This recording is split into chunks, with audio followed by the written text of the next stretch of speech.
Kayla, is that the reason why you think in your school, for instance, it's become so popular? It's cool, it tastes good, and yeah, people are telling me it's not harmful. Those are definitely some of the reasons that I think it's become really popular. In the beginning, before I saw a lot of kids vaping, people were doing it just at social events or parties, and then now it's become so evident that it's really, people just have full-blown nicotine addiction and are doing it alone whenever they're stressed at home.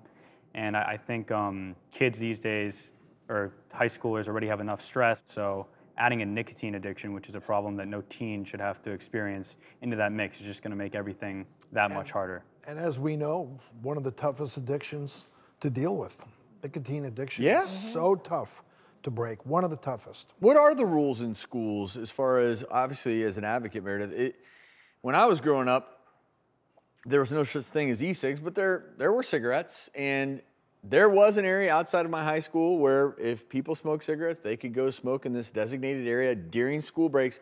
But you could tell someone couldn't light up in the bathroom.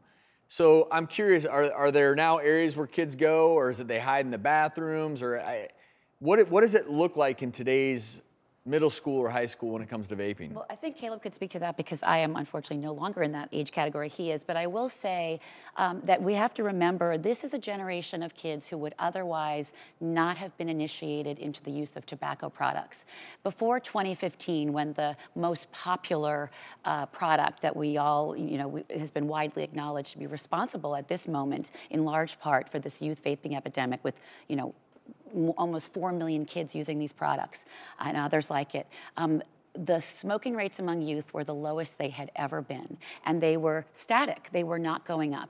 But research also shows that kids who are vaping are 4 times more likely to then turn to combustible cigarettes because the amount of nicotine in these products is so large that they need more and more nicotine. What's been so shocking to people is how quickly the social norms have changed. I'm curious, during class, are kids saying, hey, I need to go to the bathroom? Sure, I mean, I've seen bathrooms now being referred to as vape rooms. I've even seen some kids use a vape in the middle of class when the teacher wasn't looking. And it's also easy to hide these devices, right? In some instances, it could look like a watch, but then it looks like a perfectly just regular watch, yes, but it's actually a vaping device. You can remove the face of the watch. Or you know how people will wear a t-shirt or a hoodie and you have those strings there? Well, they look like regular strings, but it's actually a vaping device. So you can conceal a lot of these devices. One of the most popular brands just looks like a regular USB device. I gave a lecture to my division about a year ago, and one of my colleagues was telling me she had no idea what this device was. She just thought